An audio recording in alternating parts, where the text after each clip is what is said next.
Okay, let's dive right into this explainer and explore how we actually build a truly powerful vocabulary. And look, I definitely don't mean through rote memorization, where you're just staring at flashcards until your eyes completely glaze over. We've all been there, right? I'm talking about mastering language through dynamic storytelling and deep context. Today, we're looking at a classic framework that completely shifts how we absorb language, and we're going to put it to the test by zeroing in on Lesson 7. But first, let me ask you something real quick. Why do we forget the words we try so hard to memorize? I mean, think about your own past language learning struggles. You write a word down 20 times, you absolutely ace the quiz on Friday, and by Monday, it has completely vanished from your brain. Poof, gone. Well, why does that happen? It's because the mechanics of learning words in isolation are fundamentally flawed. Our brains just don't hold on to isolated data points very well. What they do hold on to is meaning, relationships, and stories. And that brings us to the vibrant red cover of our core source material, 504 absolutely essential words. The entire premise of this legendary framework relies entirely on deep, repetitive context to build true mastery, not just basic translation. The authors realized something crucial. To actually own a word, you can't just meet it once. You literally have to bump into it in different neighborhoods of the English language. So, to achieve this, the book uses a very specific three-step methodology. First, you meet the word in a clear, simple definition. Second, you see it flexed in 3 distinct sample sentences. And third, and honestly, this is the magic part, you encounter it embedded in a short, original article. It's a structured path to language acquisition that forces your brain to see the word from multiple angles until it finally just clicks. Deep Dive, Lesson 7. To see how this architecture actually builds, let's transition from that macro philosophy directly into our proving ground. Here are the 12 words of the week for Lesson 7. Just listen to this list for a second. Postpone, consent, massive, capsule, preserve, denounce, unique, torrent, resent, molest, gloomy, unforeseen.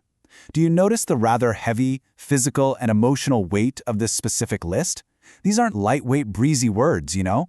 They carry real consequence. They involve conflict, scale, and time.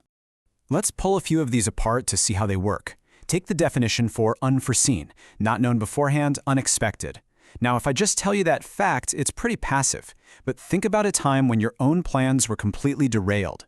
What unforeseen problems did you have with, say, a new engine, or maybe a sudden storm that ruined a trip? By tying the definition to an unexpected reality that you've actually experienced, the word suddenly has teeth. Now, take the word denounce, to condemn in public or express strong disapproval of. What's really interesting here is how this word immediately conjures a scene of conflict. It's not just disliking something quietly, it's a father denouncing a lying son to the authorities, or a passionate activist denouncing defective products. It's public, it's loud, and it sets up narrative tension perfectly. And to pair with that, we have torrent, any violent rushing stream or flood. Say it out loud and you can almost hear the rushing violence of it, right? Torrent. A massive rain comes down in torrents. In a fiery debate, a torrent of questions is unleashed. It's just overwhelming energy.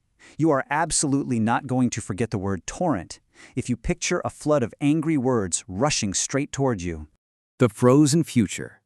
Okay, so we have these intense, heavy words from Lesson 7.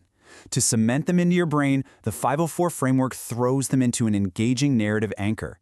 They actually give us a slightly sci-fi story titled The Frozen Future, all about cryogenic freezing. It takes these abstract terms and drops them right into a high-stakes drama. This brilliantly illustrates the fill-in-the-blank experience. You've got the vocabulary list on one side, directly next to this dynamic reading passage. You're actively hunting for these words in the wild. Let's look at how the text weaves them all together. Listen to this provocative quote straight from the text. Some people have denounced this unique experiment with a torrent of angry words. Do you see how perfectly that works? We literally just talked about the public conflict of denouncing and the rushing violence of a torrent. You put them together in a sentence about a highly controversial science experiment, and boom, the context locks the meaning into your memory permanently. The story continues, beautifully weaving the target words into the compelling narrative. One young man consented to having his body frozen and placed in a massive capsule in order to preserve it. It even goes on to say that people resent human attempts to molest the natural order of life and death, creating a gloomy fear that unforeseen problems are going to arise. You aren't just reading a sterile dictionary anymore. You are feeling the weight of the vocabulary through a story about cheating death itself. Mastering global nuances. So let's step beyond just the core textbook context for a minute. To truly master a word, you have to understand its global nuances. The crucial point here is that whether you are learning English directly or maybe through bilingual instruction like we see later in the text, words require rich cultural anchors to truly stick. Take the word majestic. The raw definition is just grand, noble, dignified. Okay, fine. But to really grasp it, instructors anchor it to universal cultural touchstones. The majestic home of the gods on Mount Olympus in Greek mythology, or the majestic symphonies playing as graduates march into a huge auditorium. That rich mental imagery bridges the language gap perfectly.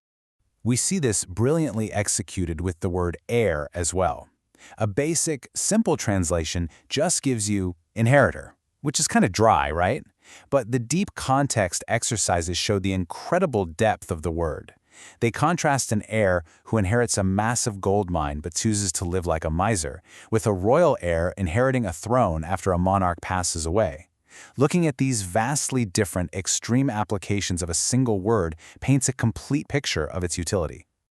And we see this same mastery with the word verse, by grounding it in something almost everyone universally recognizes. Rather than just calling it a line of poetry and moving on, it's anchored to the universally recognized biblical quote, "Love thy neighbor as thyself." When a new word is tied directly to a powerful, deeply well-known idea, it completely bypasses your short-term memory and embeds itself deeply into your working vocabulary. Your vocabulary architecture.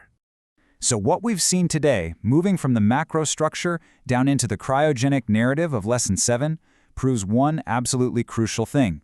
Your vocabulary is a dynamic tool for storytelling. It is not a static dictionary.